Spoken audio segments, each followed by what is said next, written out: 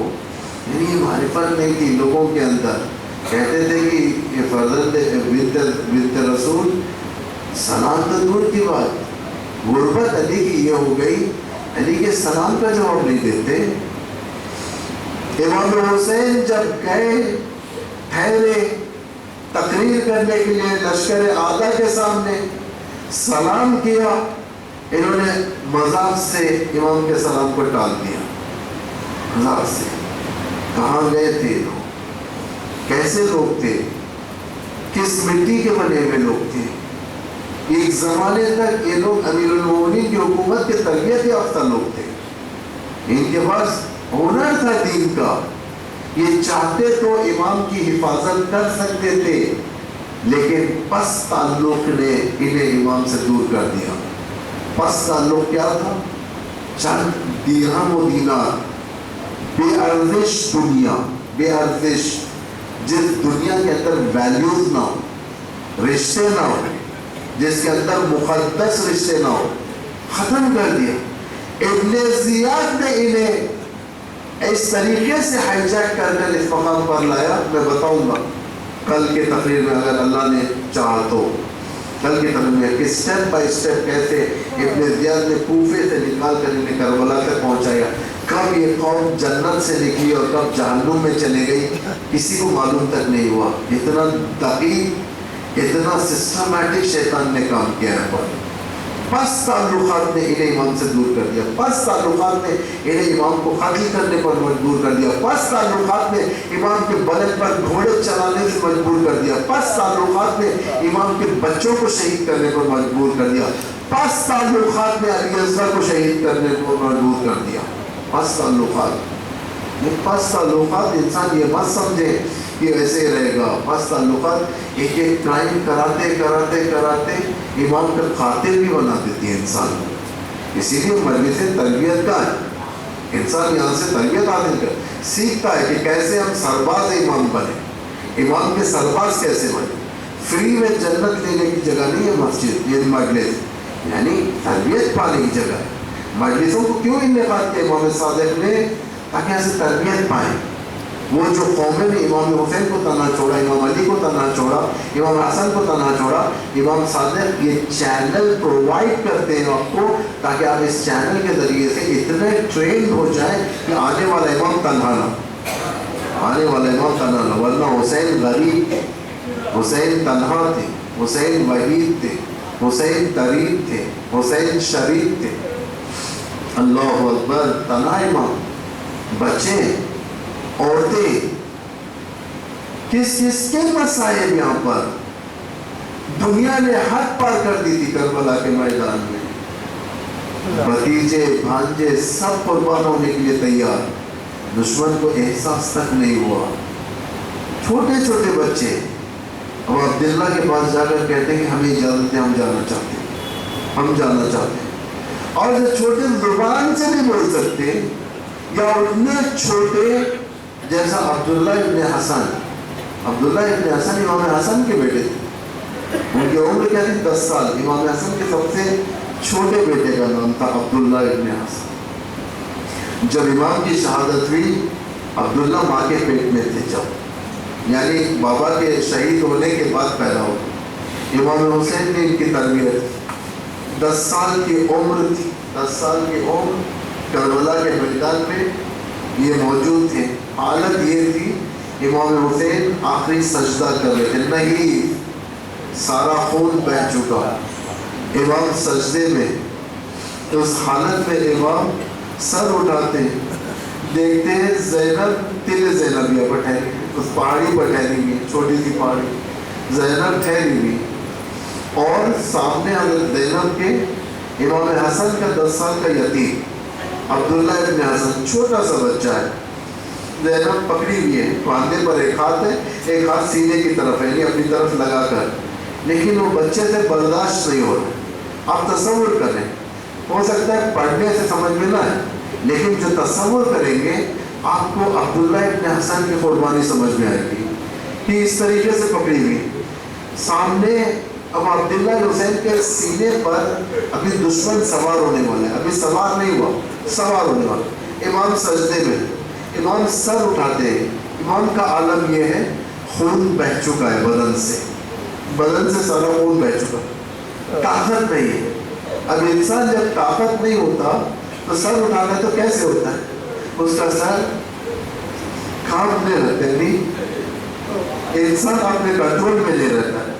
اس حالت میں امام نے زینب کی طرف دیکھا، عبداللہ کی طرف دیکھا، عبداللہ کی بیتابی دیکھی، امام نے زینب کو اشارہ کیا، زینب عبداللہ کو اندر لے جاؤ۔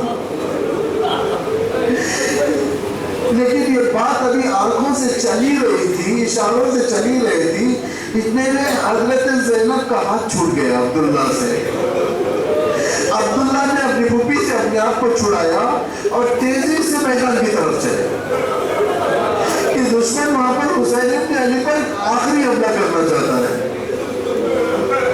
تیزی سے دوڑنے لگے۔ اب زینب 2-3 قدم آگے بڑھی، پھر آگے نہ بڑھ سکی، عبداللہ جھکے۔